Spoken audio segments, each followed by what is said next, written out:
This video is about the recently announced Sony FX30, an APS-C censored entry-level cinema line camera. It has a lot of the features of the FX3, but half the price. So should you consider the FX30 as your brand new camera for shooting video? Details coming up, but first, I encourage you to subscribe and choose all notifications so you're kept informed on the latest camera gear, news, and rumors.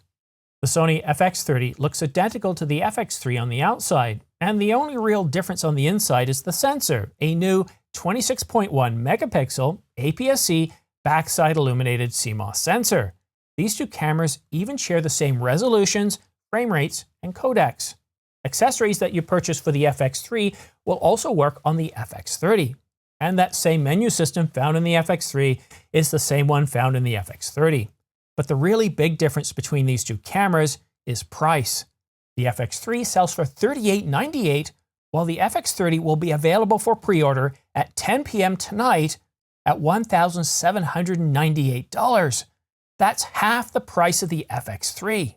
At the beginning of this video, I asked a very simple question. Should you consider getting the FX30 over the FX3? We know that the FX30 is half the price, and it has an APS-C censored camera, so that APS-C versus full frame, it's not just about framing, it's about look, it's about mood. And if you look at No Film School's articles or videos on this subject, they've done a really good job of covering off the differences in look and feels between a Super 35 and a full frame.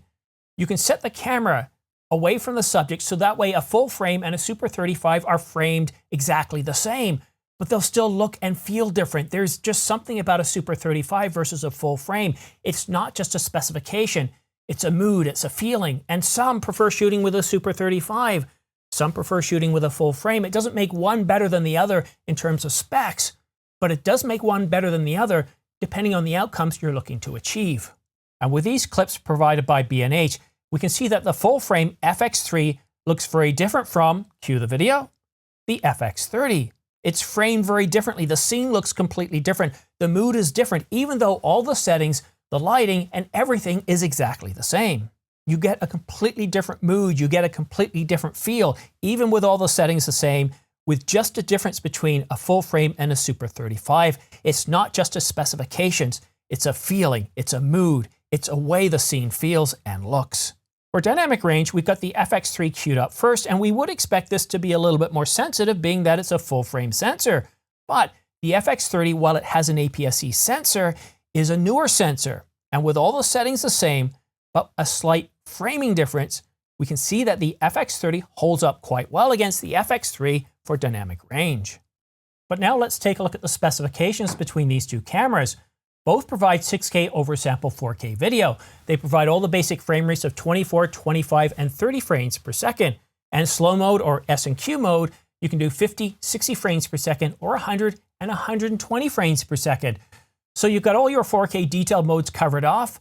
But what about S-Cinetone, S-Log3? Well, we have those too. And in the previous clips that I showed you where we were looking at the dynamic range between the FX3 and the FX30, well, the FX3 does have a slight edge with 15 plus stops of dynamic range, the FX30 with 14 stops of dynamic range. And in those two video clips, I didn't notice a huge difference, not enough to say, yeah, the FX30 is terrible.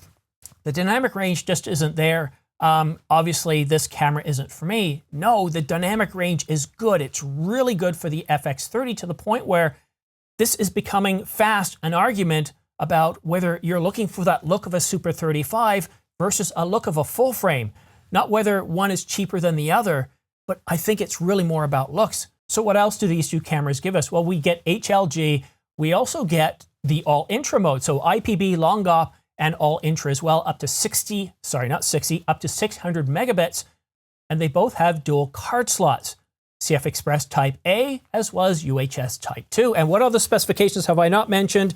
So yeah, standard ISO range of 100 to 32,000. It's dual base ISO. And of course, the autofocus system is exactly the same. Sony is right up there with Canon. Both of those are leading when it comes to autofocus. So they both have a very good autofocus system for the FX3 and the FX30. Face detection, eye detection. One thing I forgot to mention that I shouldn't have is it provides 10-bit 422 recording and 16-bit raw output. 16-bit raw output. I think that the FX30 is a terrific camera, and my recommendation to you is, if you like the look of a Super 35, then buy it. And at $1,798, I can't imagine where you're going to go wrong with this. If you prefer a full frame, then you're probably going to want to go with the full frame version, the FX3, but there's nothing wrong with the Super 35. I shot with an APS-C camera for many, many years, which had a 1.6 times crop, very similar to a Super 35. And now that I'm shooting with full frame, I don't look back on a Super 35 and think, wow, that was so last year. That looks so antique. It looks terrible. As we can see by the footage provided by B&H, both the FX30 and the FX3 provide very good footage. In fact, in many cases, you'd be hard-pressed to identify which is which. The real question for you is, what look do you prefer? A Super 35 or a full frame? Or is this more of a budgetary situation where you can afford to spend up to $2,000 on a camera, but you can't afford to spend up to $4,000 on a camera? In that case, you might want to start off shooting Super 35. A lot of people did start off that way. I think Steven Spielberg started off with that. Or no, did he start with Super 8? Either way, a lot of filmmakers, a lot of directors today have a lot of experience with Super 35, and a lot of your favorite Hollywood movies were shot on Super 35. Don't look down on Super 35. I think that the Sony FX30, an APS-C censored camera with 26.1 megapixels, backside illuminated, is an incredible bargain at $1,798. I think this is going to get the interest of a lot of Canon shooters and Nikon shooters. Under $1,800 for a Super 35 cinema camera? I really do like the Canon EOS R5C, but that's expensive. It's more than twice the price. The FX30, $1,798? Wow. And if you do want to pre-order that, I will have the link down below, but it's not available right now.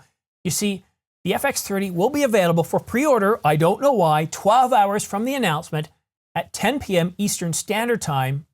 Or are we in? No, we're still in Eastern Daylight Time, 10 o'clock New York time tonight. It'll be available. I'll put out a message on my board. I might even do a live stream to cover off the pre-order of the FX30.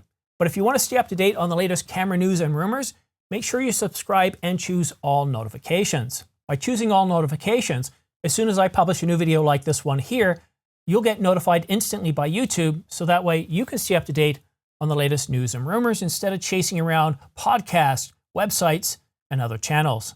Thanks so much for watching. We'll see you again soon.